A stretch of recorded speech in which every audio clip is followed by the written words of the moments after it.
Assalamualaikum warahmatullahi wabarakatuh. Perkenalkan, nama saya Ayulia Nur Aini, absen 4 dari kelas 12 IPS 3. Di sini saya akan menjelaskan tentang Sistem Informasi Geografis atau SIG dan juga peta tematik. Pengertian SIG atau Sistem Informasi Geografis.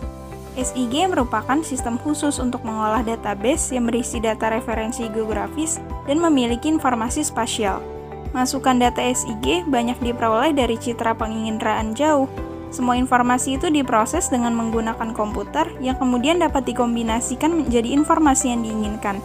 Jadi, singkatnya, SIG merupakan sistem yang berfungsi untuk mengumpulkan, mengelola, menyimpan, dan menyajikan segala data yang berkaitan dengan kondisi geografis suatu wilayah. Komponen-komponen SIG. Yang pertama ada perangkat keras atau hardware. Perangkat keras ini berupa perlengkapan yang mendukung kerja SIG seperti CPU, monitor, printer, digitizer, scanner, plotter, CD-ROM, flash disk, dan VDU. Perangkat lunak. Perangkat lunak yaitu komponen SIG yang berupa program-program pendukung kerja SIG seperti input data, proses data, dan output data. Yang ketiga ada manusia atau user atau brainware. Manusia sebagai pengguna yaitu pelaksana yang bertanggung jawab dalam pengumpulan, proses, analisis, dan publikasi data geografis. Komponen brainware lah yang mengolah data hasil lapangan untuk selanjutnya diproses atau didigitasi menjadi sebuah peta yang dapat digunakan untuk keperluan tertentu sesuai dengan fungsinya. Selanjutnya ada tahapan-tahapan kerja SIG. Yang pertama tahapan masuk atau input. Tahapan input ini terdiri dari sumber data dan proses memasukkan data.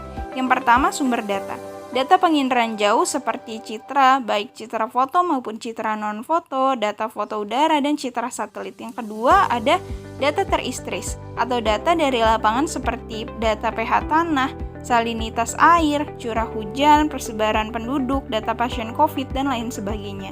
Yang ketiga ada data peta atau biasanya sudah dalam bentuk peta digital. Ada data spasial sungai, jalan, tata guna lahan, dan lain sebagainya. Tahapan yang kedua yaitu proses pemasukan data. Ada dua jenis data yang bisa diinput dalam SIG, yaitu data spasial. Data spasial adalah data atau informasi yang memiliki referensi atau koordinat geografis. Cara memasukkan data spasial ke dalam SIG dapat dilakukan dengan dua cara, yaitu digitasi dan penyiaman atau scanning. Yang kedua ada data atribut. Data atribut adalah data yang memberikan penjelasan mengenai setiap objek, fenomena, atau informasi yang ada di permukaan bumi.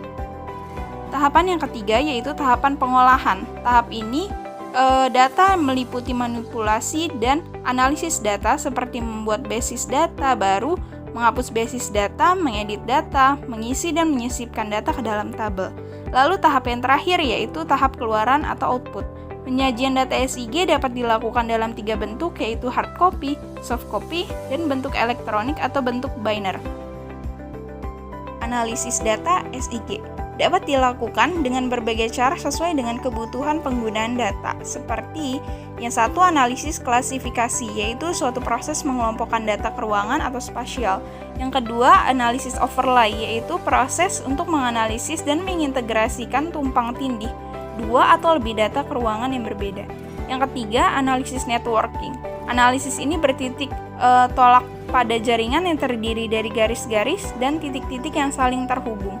Analisis networking seringkali dipakai dalam sistem jaringan telepon, kabel listrik, pipa minyak atau gas, dan lain-lain.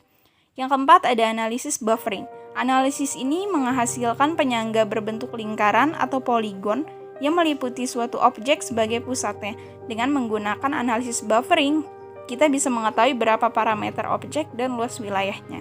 Yang terakhir ada analisis 3 dimensi. Analisis ini digunakan untuk memudahkan pemahaman karena data divisualisasikan dalam bentuk 3 dimensi. Yang terakhir ada fungsi SIG. Yang pertama, SIG untuk inventarisasi sumber daya alam. Yang kedua, SIG untuk perencanaan pembangunan. Yang ketiga, SIG untuk perencanaan ruang. Dan yang terakhir, SIG untuk perencanaan transportasi. Selanjutnya ada peta khusus atau tematik. Pengertian peta tematik adalah peta yang menyajikan patron penggunaan ruangan pada tempat tertentu sesuai dengan tujuan tertentu pula. Bisa dikatakan bahwa peta tematik merupakan peta yang hanya menggambarkan satu tema saja, seperti peta yang dibuat khusus untuk menggambarkan kepadatan penduduk, suatu negara, jenis iklim, persebaran jenis tanaman tertentu, dan lain sebagainya. Ciri-ciri peta tematik. Yang pertama, memiliki tema khusus. Yang kedua, datanya berasal dari berbagai peta yang telah di-overlay.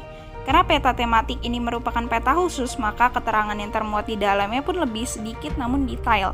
Data-data yang mendetail ini berasal dari berbagai peta lain yang telah diolah kemudian disajikan ulang sehingga tampak lebih rapi dan mudah untuk dibaca dan juga dipahami. Yang ketiga, informasi yang disajikan hanya terbatas pada tema yang dipilih. Jenis-jenis peta tematik. Yang pertama ada peta curah hujan atau isohyet. Yang kedua, peta kepadatan penduduk, peta penyebaran hasil tambang, peta hasil pertanian, peta geologi, dan lain sebagainya. Di sini saya memaparkan contoh dari peta tematik yaitu peta persebaran cadangan gas bumi di Indonesia. Jenis peta ini menunjukkan wilayah-wilayah Indonesia yang memiliki cadangan gas bumi atau gas alam. Peta ini sepi warna karena hanya memiliki satu warna saja yakni hijau dengan beberapa titik merah. Di dalam peta tersebut tampak bahwa ada 10 wilayah Indonesia yang berpotensi memiliki cadangan gas alam atau gas bumi. Dari peta tersebut juga tampak bahwa wilayah Pulau Sumatera menjadi yang paling banyak memiliki cadangan gas bumi atau gas alam. Sekian dari saya, mohon maaf apabila ada kesalahan kata. Wassalamualaikum warahmatullahi wabarakatuh.